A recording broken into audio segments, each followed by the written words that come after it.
Hi hello friends, welcome to Mouni cine updates. அடடடா, Sindhu Bhairavi serial promo வேறு லெவலில் இருக்குது. அதுவும் நம்ம ஹீரோ டாக்டரா அப்படிங்கும்போது ரொம்பவே நல்லா இருந்துச்சு. ஸோ நம்ம பவித்ரா நாயக் சிந்துவை ஆக்ட் பண்ணுவாங்கன்னு நினைக்கிறேன். அவங்க தான் சிந்து, செகண்ட் கேரக்டர் தான் பைரவின்னு நினைக்கிறேன். ஸோ செகண்ட் கேரக்டர் வந்து சேஞ்ச் ஆகிருக்காங்க. நம்ம ஆர்த்தி சுபாஷ் இருக்காங்களே, அவங்க தான் வந்து பார்த்திங்கன்னா ரவீனா அக்பரில் வந்து பைரவி ஆக்ட் பண்ண போகிறாங்க. சிந்து சிவா பேரே செமையாக இருக்கே அப்படின்ற மாதிரி தான் இருந்துச்சு. இதில் டாக்டரு நம்ம சிந்து பைரவியில் சிந்து வந்து பார்த்திங்கன்னா செம்ம சுட்டித்தனம்.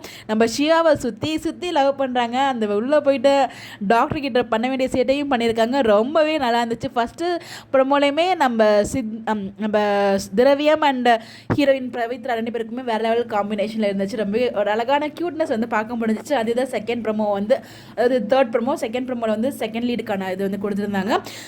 பட் தேர்ட் ப்ரொமோலையுமே வந்து இந்த ஒரு க்யூட்னஸை பார்க்க முடிஞ்சிச்சு. பட் ஆனால் டாக்டருங்கிறது ரொம்பவே சர்ப்ரைஸாக இருந்துச்சுங்க. ரொம்ப நல்லா இருக்குது. உண்மையிலேயே நம்ம திரவியம்க்கு ஏற்ற மாதிரி ஒரு சூப்பர்பான ஒரு ரோல் கிடச்சிருக்குன்னு நினைக்கிறேன். வேறு லெவல் இருக்கும் நான் நினைக்கிறேன். ப்ரொமோ பார்க்கும்போது ஐயோ சீக்கிரம் சீரியல் பார்க்கணும் போல் அந்த ஒரு லெவலுக்கு வந்து இன்ட்ரெஸ்ட்டாக இருக்குது. பார்ப்போம் சீரியல் எப்படி கொண்டு போகிறாங்க அப்படின்னு சொல்லிட்டு. பட் ப்ரொமோ நான் ரொம்ப ரசித்து பார்த்தேன். யாரெல்லாம் ரசித்து பார்த்தீங்க, யாரெல்லாம் என்ன மாதிரியே ஷாக் ஆனீங்க ஒரு டாக்டர் அப்படிங்கிறத பார்த்துன்னு சொல்லி மறக்காமல் கமெண்ட்டில் ஷேர் பண்ணுங்கள். இந்த மாதிரி எப்படி தெரிஞ்சுக்க நம்மளோட சேனலை ஃபாலோ பண்ணிக்கோங்க. Bye bye.